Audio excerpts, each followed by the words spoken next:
মালদার মানিকচক ব্লকের এনায়তপুর মিরাগ্রাম এলাকার চাষিরা ক্ষতিগ্রস্ত।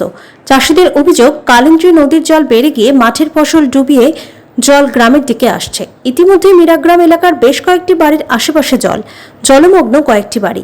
নলকূপ, রান্নাঘর, শৌচালয় সবই জলের তলায়। বিষধর সাপের আতঙ্কে ঘরে ঘুমোতে ভয় পাচ্ছে জলমগ্ন পরিবারের সদস্যরা। সবচেয়ে বেশি ক্ষতিগ্রস্ত এনায়তপুর, মিরাগ্রাম, বাঙালগ্রাম ও লক্ষ্মীপুরের কলাই চাষি। তাদের সব কলাই জলের তলায় বলে অভিযোগ। ক্ষতিপূরণের দাবি তুলেছেন কলাই চাষিরা।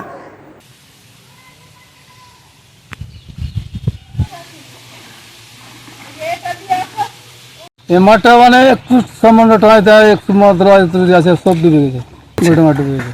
জল ওই লোদ দিচ্ছে, ভীষণ লোদ। অবস্থা মানে কি, মানে তালায় চপট হয়ে গেছে।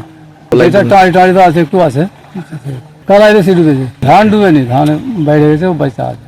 এটা মিরাগ্রামের মাঠ। এখানে খালি এনাজপুর আছে আর এই মিরাগ্রাম আছে। সরকার ক্ষতিপূরণ দিতে চেয়েছে তো দিবে। এই কালায়ের আমরা 4 বিঘে ছিল, সবটাই বিষ্ণুপুরের মাঠে আশেপাশে আরো সব চাষির ছিল। হ্যাঁ, সব চাষির খারাপ অবস্থা। বাড়িতে জল ঢুকে গেছে, নদীতে জল ঢুকেছে। বাচ্চাটা চালিয়ে আমরা অসুবিধা থাকছি। মেম্বারকে বলছি কোনো কানে লিখছে না কথা। কাউকে গেলাম, কে একবার দেখে আসো, দেখলো না এসে। তাহলে আমরা রান্না করে খেতে পারছি না। কেমনি থাকবে? বাড়িতে জল ঢুকেছে, 10-15 বাড়িতে এমনি আছে জল। নদীতে অনেক জল বেড়েছে, তার কারণে বাড়ির ভিতরে জল ঢুকেছে। পরশু রাত্রে থেকে আমরা যেখানে ওখানে থাকছি। বাচ্চা নিয়ে কোনখানে যাবে? দিনের বেলা থেকে যাচ্ছি অন্যর বাড়িতে, রাত্রে বেলা কারো বাড়িতে থাকতে দিবে কেউ? ভয় আছে, সাপের ভয় আছে।